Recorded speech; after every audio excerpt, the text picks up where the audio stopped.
બતાવું છું। આ જુઓ ખેડૂત મિત્રો, આ મગફળીની અંદર આ માઇકો અમૃત અને પૃથ્વી અમૃતનો કમાલ છે।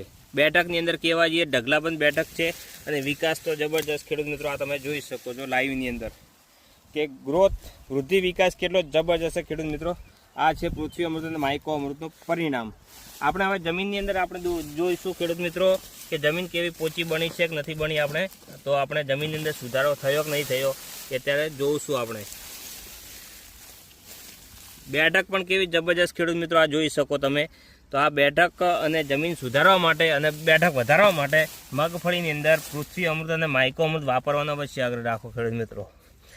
સાથે સાથે આપણે પૃથ્વી અમૃતથી અળસિયા પણ પેદા થાય છે ખેડૂત મિત્રો। આ લાઈવની અંદર જોઈ શકો તમે કે જમીનની અંદરથી આ અળસિયા નીકળે છે। અત્યારે આ છે પૃથ્વી અમૃત અને માઇકો અમૃતનો કમાલ। જમીન એકદમ પોચી રૂં જેવી પડી છે ત્યાં ખેડૂત મિત્રો કે આપણે જમીન પોચી કરાવી હોય તો એના માટે પૃથ્વી અમૃત અને માઇકો અમૃત વાપરવું અવશ્ય જરૂર છે। રાસાયણિક ખાતર નાખીને જગ્યા કડક થઈ ગઈ હોય તો આપણે અત્યારે હવે પૃથ્વી અમૃત અને માઇકો અમૃત વાપરવાનો અવશ્ય આગ્રહ રાખો।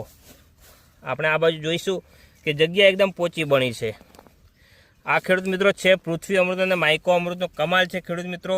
તો ખેડૂત મિત્રો તમે પણ જ્યારે મગફળીની વાવણી કરો છો ને તો ત્યારે પૃથ્વી અમૃત અને માઇકો અમૃત પાયાની અંદર